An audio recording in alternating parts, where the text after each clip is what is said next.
Baik, Assalamualaikum warahmatullahi wabarakatuh. Nama saya Ted Zakaria Ustadz. Saya pernah ketemu Ustadz di airport waktu itu mau berangkat umroh. Yang saya ingin mohon penjelasan dari Ustadz. Sekarang ini banyak pelawak-pelawak yang ikut ceramah juga. Pelawak sekarang ini dibutuhkan di mana-mana buat ikut ceramah.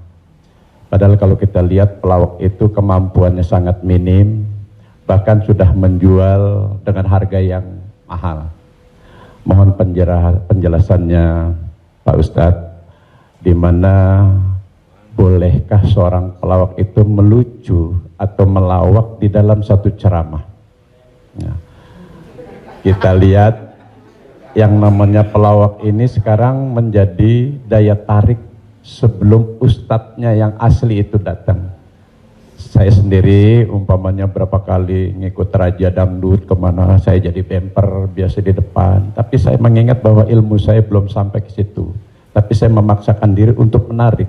Saya sadar bahwa ilmu saya belum seberapa untuk ke masyarakat yang penuh itu. Mohon penjelasannya Ustaz. Terima kasih. Assalamualaikum warahmatullahi wabarakatuh. Waalaikumsalam warahmatullahi wabarakatuh. Bedakan antara da'i dengan alim fatwa. Da'i dia mengajak orang ke jalan Allah. Sedangkan alim yang mengeluarkan fatwa, dia adalah orang yang berijtihad. Apakah dia berijtihad sendiri mengambil dari Quran, sunnah, ijma', qiyas, syar'u man qablana, saddu zara'i, qalu sahabi, istihsan, istishab, urf, atau dia membaca fatwa ulama lalu dia sampaikan dengan kemampuan dia baca kitab kuning.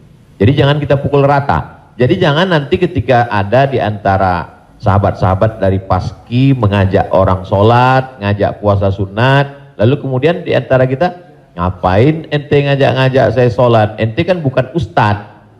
Padahal mengajak orang berbuat baik adalah kewajiban kita semua. Nahnu du'an qabla kulli syai'. Sebelum jadi apapun, tugas utama kita adalah mengajak orang berbuat baik. Kuntum khaira ummah, kalian umat yang terbaik.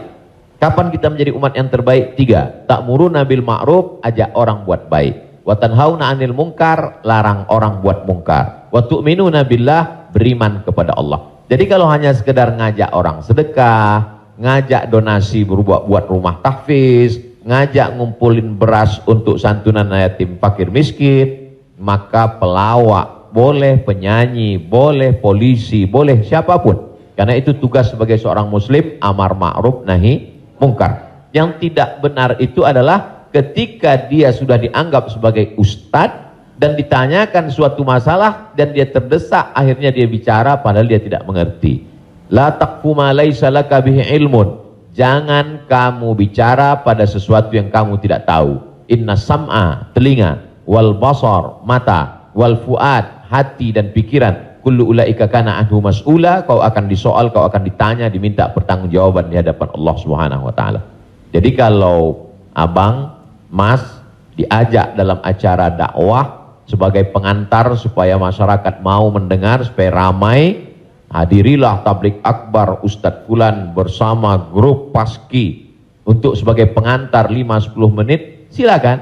Tapi setelah itu nanti Ustadz bicara, pas tanya jawabnya serahkan ke Ustadz. Nah, jadi selama tetap kita menjaga. Jadi kalau diibaratkan rumah makan di airport, ini penyanyi, artis, ustadz itu sama seperti yang memanggil penumpang supaya mau masuk ke rumah makan. Bapak Ibu Saudara sekalian yang mau perjalanan, silakan mampir ke tempat kami, silakan mampir ke rumah makan kami. Nah, ini yang ngajak. Nanti setelah orang mampir masuk ke dalam, baru dia ketemu spesialisnya. Yang mau makan soto di sana, yang mau soto Medan di sana, yang mau soto Betawi di sana, yang mau bakso di sana. Begitu lebih kurang. Karena masyarakat kita belum sampai pada level ngaji. Masyarakat kita ini 3 level. Pertama, level 1 yang memang sudah ngaji sama para habaib, baca kitab kuning serius, khatam dari A sampai Z. Ini memang nggak perlu pakai pemanggil tadi. Yang kedua adalah level yang masih mau ke masjid, tapi juga tergantung SMS kemana ngajak. Ngaji oke, kesini pun oke. Ini yang level 2. Yang level 3 ngelihat masjid pun masih takut. Makanya saya kalau tablik akbar pengajian ke daerah itu saya bagi 3. Ada pengajian yang saya memang nggak mau di masjid, saya pengajiannya maunya di lapangan sepak bola, di stadion, supaya sampai ke grassroots. Ada level 3 yang belum mau ke masjid. Saya terus terang, Ustadz, ke masjid ini trauma. Beberapa teman saya ke masjid ninggal. Nah, jadi yang level ini masih mau, masih bercampur. Jadi kalau ada orang yang ngejek, apa itu? Dakwah apa itu? Pengajian apa itu? Kenapa melibatkan artis? Ini salah satu cara. Jadi Wali Songo dulu, tidak bisa Wali Songo datang ujuk-ujuk langsung baca kitab kuning, nggak bisa. Makanya mereka buat solawatan. Dia tahu tradisi orang Jawa pukul gending, pakai wayang. Maka dia buat cara wayang. Dia pakai wayang. Jadi sekarang kalau mampu buat film pendek atau melibatkan artis, video tanya jawab saya dengan pertanyaan yang sama, dengan jawaban yang sama, tapi dengan pengantar artis berbeda viewernya.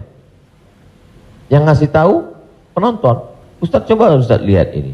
Ini dengan musyawarah sekian penontonnya. Tapi ketika Ustadz di masjid dengan jamaah sekian penontonnya. Artinya apa? Dakwah bisa sampai melalui lisan sahabat-sahabat, kawan-kawan. Jadi pakai kesempatan ini untuk mengajak orang lebih banyak ke jalan Allah Subhanahu wa taala. Wallahu a'lam. Barakallah.